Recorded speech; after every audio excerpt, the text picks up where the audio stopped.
Assalamu alaikum. Welcome back to Sufi Essence with Hammad Syed.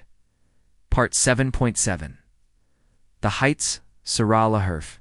We have now reached a truly pivotal and a deeply significant moment in our spiritual and an intellectual journey through the sacred verses of Surah Al-A'raf. As we move from the recounting of the initial temptation to the divine commandments that govern human existence on earth, the preceding verses unveiled the chilling reality of Satan's eternal vow and his successful act of temptation, resulting in the spiritual and physical exposure of our primordial parents. We now turn the sacred page to witness Allah's magnificent and a compassionate response to the fallen state of humanity, a testament to his immense mercy, Ar-Rahman and Ar-Rahim. This section of the sacred scripture is not merely a directive on physical appearance. It is a timeless and a resonant allegory that reveals the very nature of human dignity, the purpose of physical garments, and the absolute necessity of the spiritual garment of righteousness. This lecture will meticulously unravel the theological, the psychological, and the spiritual dimensions of these verses, serving as a comprehensive and an intellectual framework for a life lived in spiritual truth and an unwavering faith. We will analyze the intricate and an inseparable relationship between the divine law and the human condition, and how the conscious choices we make in this brief and a temporal life ultimately shape our eternal destiny. The garments of guidance and the deceptive nakedness of disbelief. The verses that form the sacred foundation of our initial discussion in this segment are as follows. Kanzul Iman, Quran, The Heights 7:31. O children of Adam, take your adornment at every place of prostration, and eat and drink, but be not excessive. Indeed, he likes not those who commit excess. This verse, Kanzul Iman, Quran, The Heights 7:31, resonates with an unequivocal and a life-affirming power, serving as a direct and a compassionate declaration of divine provision and guidance. The verse states, O children of Adam, take your adornment at every place of prostration, and eat and drink, but be not excessive. Indeed, he likes not those who commit excess. This utterance is a magnificent and a foundational principle of divine justice, revealing that the very existence of a straight path necessitates the presence of an opposing force, a test designed to separate the truly sincere from the spiritually heedless. The straight path here is a metaphor for the pure and unadulterated path of Tawhid, divine oneness, and submission. The phrase sit and wait paints a vivid picture of a patient and a relentless ambush, signifying that the temptations of Iblis are not random, but a deliberate and a calculated strategy to intercept and derail the spiritual traveler. Kanzul, Iman, Quran, The Heights 7:32. Say, who has forbidden the adornment of Allah, which he has produced for his servants, and the good things of provision? Say they are for those who have believed during the worldly life, but exclusively for them on the day of resurrection. Thus do we detail the verses for a people who know. This verse, Kanzul Iman, Quran, The Heights 7:32, is a breathtaking and a powerful statement that details the comprehensive and a multi-front assault on the human soul. It states, say who has forbidden the adornment of Allah, which he has produced for his servants, and the good things of provision. Say they are for those who have believed during the worldly life, but exclusively for them on the day of resurrection. Thus do we detail the verses for a people who know. This is an unequivocal declaration that the whispers of temptation will assail humanity from every conceivable angle. From before them refers to tempting them with the future, making them anxious about what lies ahead, and causing them to chase worldly desires with a restless hunger. From behind them represents the seduction of their past, encouraging them to dwell on past mistakes or to indulge in the false sense of security derived from their lineage or worldly accomplishments. On their right symbolizes the corruption of their good deeds, making them arrogant or boastful. And on their left represents the direct temptation to commit sins and to indulge in base desires. The verse concludes with a heartbreakingly sober prediction, and you will not find most of them grateful. It's a direct challenge to the human spirit's capacity for unwavering thankfulness in the face of such relentless opposition. Kanzul Iman Quran, The Heights 7:33. Say, my Lord has only forbidden immoralities, what is apparent of them and what is concealed, and sin. Oppression without right, and that you associate with Allah that for which He has not sent down authority, and that you say about Allah that which you do not know. This verse, Kanzul Iman, Quran, The Heights, 733, serves as a dramatic and a definitive culmination of the divine discourse, a verdict that seals the fate of the spiritually arrogant and their followers. It states, "Say, my Lord has only forbidden immoralities, what is apparent of them and what is concealed, and sin. An oppression without right, and that you associate with Allah that for which He has not sent down authority, and that you say about Allah that which you do not know." This utterance is a powerful and a magnificent statement that establishes the principle of absolute divine justice. The word disgraced medomen signifies a state of complete and utter humiliation, a direct consequence of Iblis's pride and a rejection of divine command. The verse then reveals the terrifying reality for those who choose to follow him, a truth that serves as a chilling warning for all of humanity. It is a powerful reminder that their baseless spiritual rebellion and their arrogant inventions were not based on divine revelation, but on assumption, dan, and falsehood, kazib. Not that for this they will receive their just recompense. Sufi perspective. The inner battle with the nafs and the wisdom of atoms fall from a Sufi perspective. These verses provide a direct and an intimate commentary on the eternal spiritual struggle that rages within the human self. The Sufi master understands that the path to divine proximity is not paved with intellectual arrogance, but with the profound and an all-encompassing spiritual humility. Iblis's arrogant refusal to submit to a divine command is a timeless and a perfect reflection of the human ego, and its inherent propensity for rebellion and disobedience. The spiritual purification of the heart, the kalb, can never be achieved by merely conforming to the fleeting and superficial standards of the worldly majority. The Sufi believes that the kalb is the very throne of divine contemplation, and it can only be purified by a profound and an unwavering sincerity that mirrors the unshakable faith of Adam, peace be upon him, in the face of his fall. The Sufi understands that the divine Dar al-Salam, home of peace, is not just a physical place, but a sublime spiritual state of profound spiritual tranquility that is the direct result of a heart so utterly filled with the love and the remembrance of Allah that there remains no room for any other fear or any other love.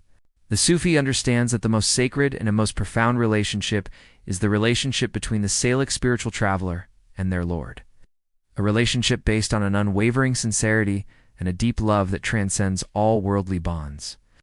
Commentary from Ziya-ul-Quran, The Wisdom of Divine Attributes and the Nature of Divine. Command. The Ziya-ul-Quran commentary provides a deep scholarly and a profoundly insightful analysis of the theological and spiritual dimensions of these verses.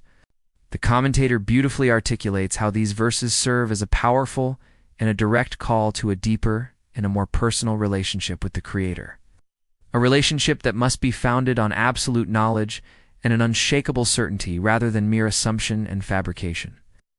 The verses serve as a poignant and a timeless argument that is a direct challenge to the very foundation of atheistic and philosophical beliefs that are not rooted in the truth of a divine revelation.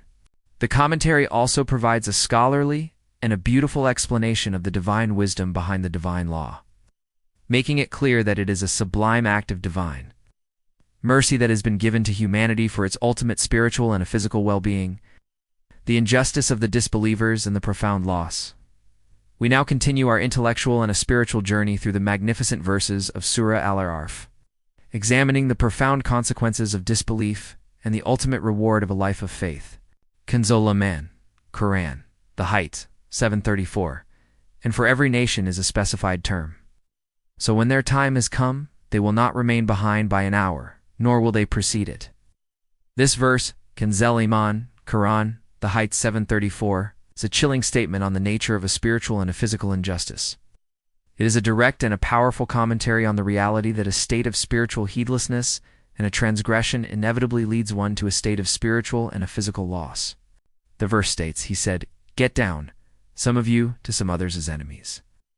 And for you on the earth is a lodging and enjoyment for a time." The prohibition of the tree was not an arbitrary denial, but a precise and a simple test of obedience. A singular boundary in a realm of infinite bounty. The verse then provides the profound and a spiritual reason for the command, lest you be among the wrongdoers.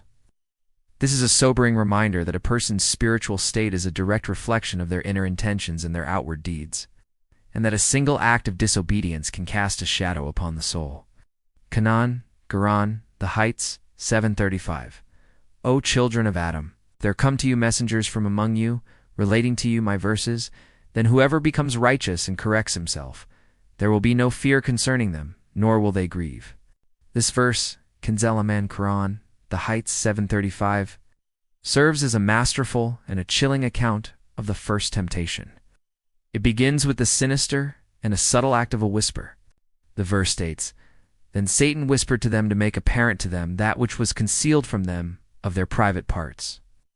The act of whispering waswasa is the very essence of temptation, a subtle and an insidious infiltration of the mind, planting seeds of doubt and desire.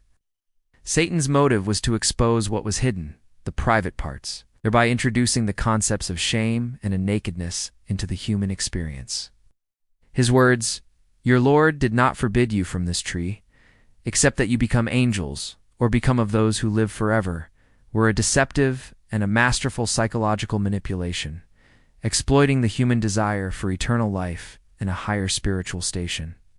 It was a lie veiled in the language of truth, a promise of a better state that could only be achieved through an act of disobedience. Hadith with reference: the guidance of Allah and the unwavering nature of His promise. The Prophet, peace be upon him, taught with profound wisdom on the themes of these verses, emphasizing the importance of belief in the unseen and the immense reward of seeking the company of the sincere. The Prophet, peace be upon him, taught, "The people of paradise will be the believers, and the people of hell will be the disbelievers." This hadith is found in Sahih al-Bukhari, hadith number 7476. This profound hadith directly relates to the verses on divine judgment. It provides a direct and a definitive answer to the question of a person's ultimate abode, confirming the divine truth that a person's spiritual state in this life determines their spiritual state in the hereafter. The Prophet, peace be upon him, also taught, "Every person will be held accountable for their deeds on the day of judgment." This hadith is found in Sahih al-Bukhari, hadith number 6535.